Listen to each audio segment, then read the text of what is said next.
Corona time में सबको घर से काम करने के लिए बोला गया। मजबूरी थी, आईटी इंडस्ट्री की मजबूरी थी और सबको कहीं न कहीं बहुत अच्छा लगने लगा। अरे भाई घर पे रहना है, तैयार नहीं होना है, ट्रैफ़िक में नहीं फँसना है, मज़े आने लगे, मज़े आने लगे। लेकिन यही मज़े धीरे-धीरे सरदर्दी बनने लगे क्योंकि आपको 24 घंटे एक्टिव रहना पड़ रहा था, काम करते रहना पड़ रहा था। जो काम ऑफ़िस डेस्क पे होता था वो अब बेडरूम में आने लगा था। हॉल में भी नहीं, बेडरूम में लोग लैपटॉप ले लेके अपने बेड पे काम करते थे रात-रात भर। वो बच्चों पे ध्यान नहीं दे रहे, वाइफ़ पे ध्यान नहीं दे रहे, अपने माँ-बाप पे ध्यान नहीं दे पा रहे क्योंकि भाई आप फिज़िकली तो घर में प्रेज़ेंट हैं, आप फिज़िकली तो घर में बेडरूम में प्रेज़ेंट हैं, मेंटली कहीं और हैं। आपका दिमाग 24 घंटे कहीं और चल रहा है। जैसे आपकी आत्मा आपके बॉस ने गिरवी रखनी हो, वो उसको ऑन करता हो और आपको हमेशा यही रहता था कोई मैसेज आया, कोई पिंग आया, कोई मेल आए और यही वो आराम बन गया। मैं ये नहीं बोलने वाला कि भाई नौकरी छोड़ दो, नौकरी छोड़ के कुछ अलग ही स्टार्टअप कर लो, कुछ अलग ही मोटिवेशन में चले जाओ। जी नहीं, आपकी नौकरी होनी चाहिए, आपकी नौकरी आपको नहीं छोड़नी चाहिए, बहुत मुश्किल से मिलती है। लेकिन इस नौकरी को अपने सर पे मत चढ़ने दो। बचपन से ही हमें सिखाया जाता है कि जो बड़े करते हैं वो हमेशा सही होता है, हमारे भले के लिए करते हैं।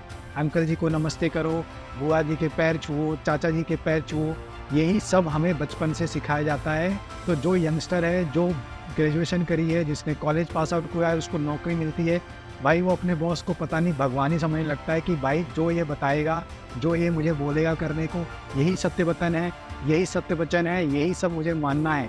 और क्योंकि पैदाइश ही ऐसी है, बचपन से एनवायरनमेंट ही ऐसा मिला है, माँ बाप ने ही ऐसा सिखाया है। भले ही बचपन में बच्चे को पता चलता हो कि ये अंकल की या आंटी की जो इंस्टिंक्ट है या जो इनका बिहेवियर है उतना अच्छा नहीं है मेरे लिए, या ये मेरे भले का नहीं सोचते, कुछ भी हो सकता है, कुछ भी करते हैं। लेकिन ऐसा पेरेंट हम उनकी बातों को दबा देते हैं, उनको यही बताते हैं कि भैया यही सही है, यही तुम्हारे भले के लिए करते हैं, बड़े लोग हमेशा सही काम करते हैं।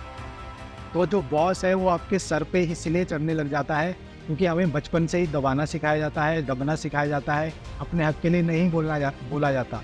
जो ये फ़ॉरेन में हैं, जितने भी फ़ॉरेन कंट्री के क्लाइंट हैं या लोग हैं, भाई इनकी जीडीपी तो हमसे ज़्यादा ही है, ज़्यादा ही है। वो तो 4-5 बजे के बाद काम ही नहीं करते शाम को, तो इनकी जीडीपी फिर भी हमसे ज़्यादा ही है। तो हम ऐसा क्या कर रहे हैं कि हमें भाई 12-12, 15-15 घंटे निचोड़ा जाता है, चूसा जाता है ऑफ़िस में, लेकिन हमारी तो जीडीपी उससे नीचे ही है। तो हम मतलब कुछ ऐसा गलत काम कर रहे हैं या ऐसी गलत प्रोसेस फॉलो कर रहे हैं जो हमें गलत सिखाई गई है, गलत बताई गई है। तो इसके लिए आवाज़ उठानी पड़ेगी और हर एक को ये चीज़ पता है कि उसका बॉस ज़्यादा एक्सटेंड करा रहा है, या आप ऑफिस में ज़्यादा काम कर रहे हैं, या आप अपनी मर्ज़ी से कहीं घूमने नहीं जा सकते, आप छुट्टी नहीं ले सकते।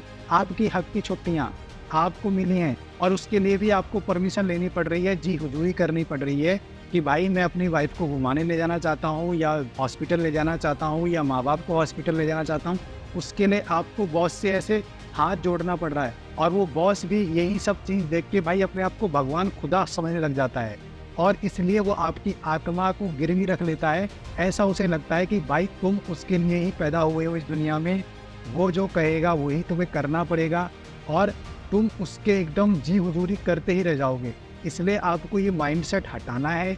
फ्री सब होना चाहते हैं, सबको ये पता है, लेकिन भाई मुँह कौन खोले? हम तो मुँह कैसे खोलेंगे? I know it's very difficult, very hard, लेकिन आप धीरे-धीरे अपने बॉस को ये शो करना शुरू कर दो कि भाई इस लिमिट के बाद मेरी लिमिट नहीं है, इस टाइम के बाद मेरा काम नहीं है। आपको कोई नौकरी से नहीं निकालता। बहुत बड़ी मिसकंसेप्शन है कि भाई अगर मैंने बॉस का कॉल नहीं उठाया या 9 बजे के बाद कॉल नहीं उठाया या लॉगिन नहीं किया तो मेरे को नौकरी से निकाल देंगे। इतनी जल्दी कोई नौकरी से नहीं निकलता। आपको ही पता है, एक प्रोसेस होती है, एक हायरार्की है जिसमें सबको जवाब देना पड़ता है। आपका बॉस खुद एक नौकर है, वो किसी और का नौकर है और आप उसे भगवान बनाए बैठे हैं। भाई वो भी तो कहीं जवाब देगा, आपके लिए कुछ अगेंस्ट काम होगा या एचआर को रिपोर्ट करेगा या किसी को कुछ तो जवाब देना पड़ेगा। तो ऐसे नहीं निकाले जाते, ये बहुत बड़ा डर फैलाया जाता है। आपको टाइम पे खाना खाना है, लंच टाइम पे करना है, 1 से 2 का टाइम बांध लो, कांस्टेंट कर लो कि भाई उसमें ही मैं खाना खाऊंगा, उसमें ही लंच करूंगा और बॉस का कॉल वॉल आए, आपकी जो है कॉल करे स्टेटस लेने के लिए, टास्क करने के लिए, उसको बता दो भाई ये मेरा लंच टाइम है, 2 बजे के बाद आराम से बैठ के साथ में बैठ के काम करेंगे, 1 से 2 मुझे छोड़ दे, ये खाने का टाइम है। जो ये दिहाड़ी मजदूर आते हैं इनको भी छोड़ा जाता है खाना खाने के लिए, उनका भी एक लंच टाइम है, उसमें भी मालिक उन्हें डिस्टर्ब नहीं करता। तू मुझे छोड़ दे और मुझे खाना खाने दे। आपको अगर ज़्यादा फोर्स किया जाए तो कोई मेडिकल कंडीशन बता दो, भाई पेट में अल्सर है या कुछ ही बता दो, डॉक्टर ने बताया है टाइम पे खाना खाने के लिए, टाइम पे दवाई लेने के लिए, आप बता दो। बॉस बोलेगा बाकी तो करते हैं, तेरा ही इशू है। बोला बाकियों को अल्सर नहीं होगा सर, मेरे को अल्सर है, मेरे को दवाई भी लेनी है, मेरे को डॉक्टर ने बताया है। आप ऐसे करके एक अपनी हैबिट बनाइए, एक हेल्दी हैबिट बनाइए जिससे कि आपकी लाइफ सुधरेगी। आप बोलेंगे ये हेल्दी लाइफ के चक्कर में कहीं नौकरी से ही ना निकल जाए। बॉस अगर आपकी नौकरी छुई हुई है, छुई हुई इन द सेंस आपका कोई काम ही नहीं ऑफिस में, मतलब आपको कल कोई भी मुंह पे बोल के निकाल सकता है, आपकी कोई डिपेंडेंसी नहीं है, आपका कोई टैलेंट नहीं है, आपका कोई स्किल नहीं है, तो भाई आप कल नहीं आज ही निकल जाएंगे। आप जी हुजूरी 24 घंटे करो फिर भी निकल जाएंगे, फिर भी वो बॉस कल को क्या 1-2 हफ्ते बाद फिर निकाल देगा, तो आप तो इसी डर में रहते रहेंगे। जब आपका ऑफिस का टाइम है पूरा काम करो, जम के काम करो, लेकिन ऑफिस के बाद बिल्कुल काम मत करो, अपनी पर्सनल लाइफ पे ध्यान दो, हेल्थ पे ध्यान दो।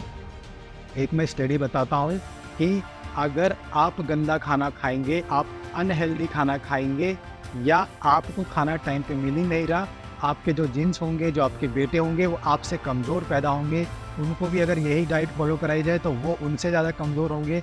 आपको क्या लगता है जो हम गुलामी की ज़िंदगी जी है हमने हज़ार साल, 500 साल, जहाँ पर हमें कचरे से भी गंदा खाना खाया जाता था, इसलिए सब ये मरियल से पैदा होते हैं इंडिया में सब मरियल से पैदा हो रहे हैं। और जो अंग्रेज़ आ रहे हैं वो हट्टे खट्टे चौड़े, और जो ये साउथ अफ्रीका में लोग आते हैं पैदा होते हैं जिनके एब्स और बाइसेप्स बन जाते हैं, कंधे बन जाते हैं बिना बॉडी सॉडी करे, और अगर वो 2 महीने भी बॉडी कर ले तो उनका तो मतलब हेल्दी ग्रो हो रही है।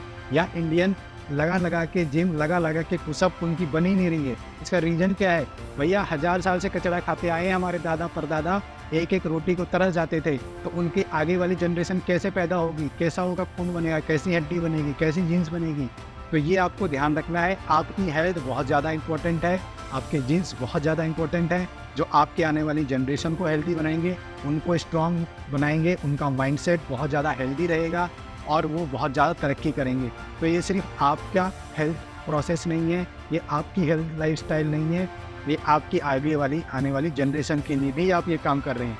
तो ये भेड़ चाल से, ये गधा मजदूरी से, इससे निकलिए। यहाँ पर CFO CEO जो भैया ऑलरेडी एक मालिक हैं, एक रेस्टोरेंट के मालिक हैं, एक अपने स्टार्टअप के मालिक हैं, वो कंपनी में भी काम कर रहे हैं, वहाँ से भी उनकी सैलरी आ रही है, वहाँ से भी की सैलरी निकाल रहे हैं, अपने स्टार्टअप भी चला रहे हैं। और यहाँ पर एक नॉर्मल एम्प्लॉय, एक जो है आम आदमी अगर एक स्टार्ट कर रहे अपना कोई मून लाइटिंग कॉन्सेप्ट, भाई कंपनी तुरंत अलर्ट हो जाती है कि भाई तू एक आम आदमी, तू मुसद्दी लाल, तू करेगा स्टार्टअप, तू मून लाइटिंग भी करेगा, तू अलग से जो है इनकम भी अपनी जनरेट करेगा, भाई हम नहीं करने देंगे। तब वो सारे झंडे लेके आ जाएंगे, विप्रो के जो भी CEO हैं उनको फायर करना शुरू कर देते हैं, उनको निकालना शुरू कर देते हैं। अरे भाई, इंडिया जिस स्पीड से इकनॉमी में ग्रोथ कर रहा है, $1 ट्रिलियन की इकनॉमी बनने जा रहे हैं, हमारे मल्टीपल सोर्स होने चाहिए इनकम करने के, तो इसमें बुरी क्या है? वो लोग क्यों चाहते हैं आपको कि भाई आप वही साल की 5-2% लेके इंक्रीमेंट करें वर्टिकली, आप हॉरिजेंटली ना जो है अपनी ग्रोथ करें? ऐसा क्यों चाह रहे हैं? तो भैया अगर वर्टिकली सब एक ही वही 5%, वही 8% साल की लेके अगर आप इंक्रीमेंट करेंगे तो कल का तो आप 50% भी नहीं निकाल पाएंगे, 10 साल में आप 50% भी नहीं निकाल पाएंगे। वही CEO की सैलरी देखना, 10 साल में 1000% बढ़ जाती है भाई। ऐसा क्या हो रहा है कि आपकी से 50% 10 साल में जाके बढ़ेगी? तो ये आपको देखना है कि भाई मून लाइटिंग करके जो आपके जो है ये झंडे गाड़ दिए गए, दिमाग में ये ब्लॉकेज कर दी गई, ये गलत काम है, ये नहीं करना है, आप ये काम नहीं कर सकते। अरे भाई 10 घंटे मैंने कंपनी में काम दे दिया, 8 घंटे कंपनी में काम कर लिया, 9 घंटे काम कर लिया, जो भी टाइमलाइन है उसमें काम कीजिए, दबा के काम कीजिए। बाहर का काम ऑफिस में मत लेके आइए, फिर तो भाई कोई भी नहीं बचा पाएगा। ऑफिस का काम ऑफिस में ही कीजिए, जी हाँ, लेकिन जैसे ही ऑफिस का काम ख़त्म होता है भाई आप सड़क पे लौटे, आप कुछ करें, आप दुबई भाग जाएं, आप समुंदर में लौटे, कंपनी को क्या मतलब है? कंपनी को आपकी लाइफ में कोई मतलब नहीं होना चाहिए आप क्या कर रहे हैं। जब तक आप उनका डेटा कहीं बेच नहीं रहे हैं, आप उनकी सिक्योरिटी कॉम्प्रोमाइज़ नहीं कर रहे हैं। अगर आप अपने टैलेंट से किसी को कोड बना के दे रहे हैं, किसी को ऐप बना के दे रहे हैं, किसी का एड रेवेन्यू बना करके दे रहे हैं, तो कंपनी को क्या दिक्कत है? आप अपनी मल्टीपल स्ट्रीम सोर्स कर रहे हैं इनकम करने के, तो कंपनी को क्या दिक्कत है? यही गलत चीज़ है जो माइंडसेट क्रिएट करा जा रहा है कि आप एक मुसद्दी लाल बन के रह जाएँ, आप सिर्फ अपनी नौकरी में ही खून चुसाएँ, आत्मा गिरवी रख दें एक ही कंपनी में, कहीं और सोचें ना कुछ करने की। जबकि सीएफओ जो भी इनके चेयरमैन ईयरमैन रहते हैं भैया, जिनके बड़े-बड़े नाम हैं, इनके देखो मल्टीपल सोर्स हैं। ये तो अपना स्टार्टअप भी कर रहे हैं, अपना झंडे भी गाड़ रहे हैं, लिंक्डइन में आके बताते भी होंगे, भाई ये देखो मैंने ये करा, यहाँ से ये कर दिया, मेरी कंपनी ये कर रही। भाई वो तो कंपनी में भी काम कर रहे हैं, अलग से काम भी कर रहे हैं, और लेकिन वो अपने एम्प्लॉय को ये नहीं करने देंगे, नीचे वालों को नहीं करने देंगे। तेरी औकात, तू ये करेगा, तू नहीं करेगा।